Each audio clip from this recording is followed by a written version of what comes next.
Think of something you tried doing and failed. Then tried again and failed again. And a third time you tried and failed. Why in the world would you try again? The challenge? The excitement?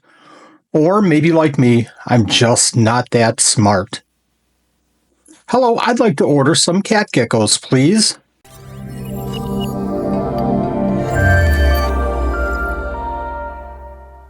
It's been many years in the hobby that captive-born cat geckos were a rarity. No one had them. If you wanted a felinus, you had to buy wild-caught. And they came in full of parasites and you lost them. Time and time again I went through this.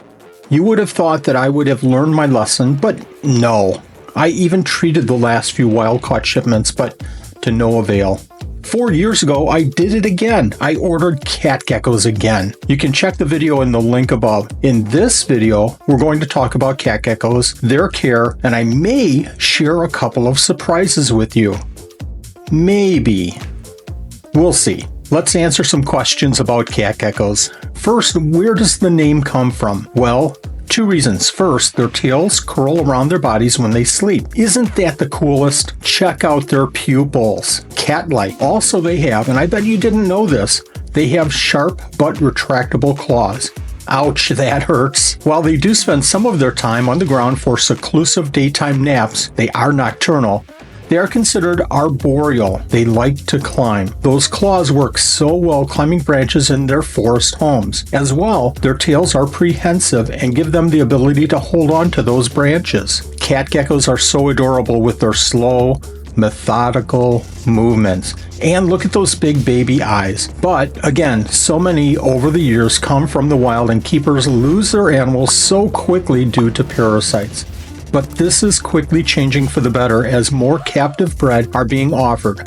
All hopes are for keepers to enjoy their animals for their full 10 years of life expectancy. Let's do this quick. A felinus comes from Southeast Asia. What does this mean in their care? They enjoy higher humidities and consistent temperatures as they are a jungle animal. In captivity, we give them enclosures that are kept in the higher 60s to upper 70s. They do need that burst of humidity, so we lightly mist every other day in the summer and every day in the winter, but also keep part of their enclosures with hydration stations. We'll show that in just a second. Be warned, cat geckos are slow-moving and very shy. While they can be handled, they just really don't like that and prefer to hide all day in seclusion. What's the difference between males and females?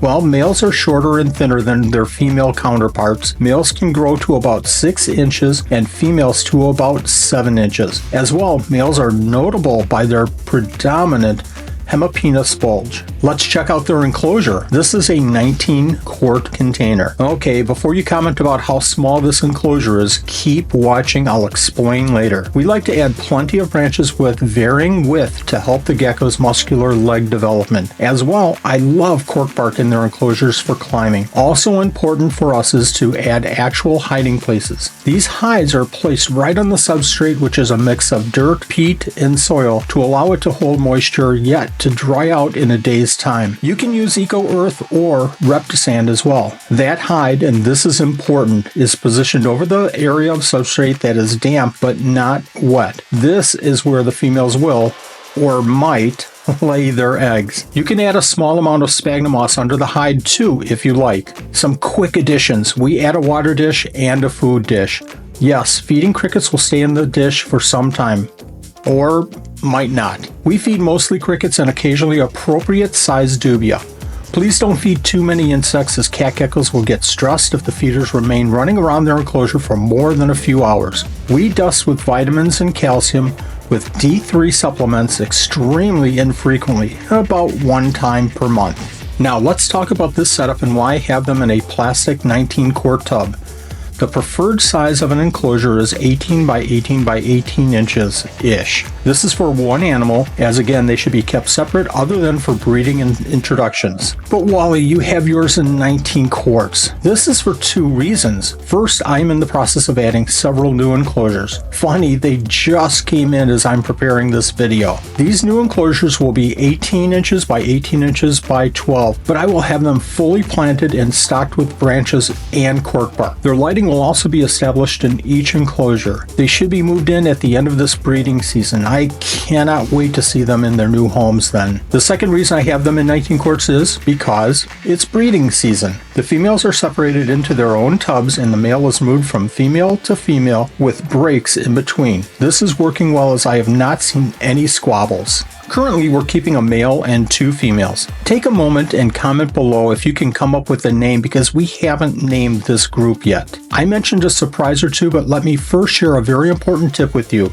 A felinus, the cat gecko, requires special care when considering their drinking water. Our water here is high in calcium. You might think that's wonderful, but for cat geckos, it is not. They potentially could develop kidney issues with drinking water high in minerals. So, we provide RO, reverse osmosis water, to them in their water dishes and when we mist. This is very important. Watch for urinates in their enclosure. If you find this, adjust your dusting of supplements and dust less. Surprise time.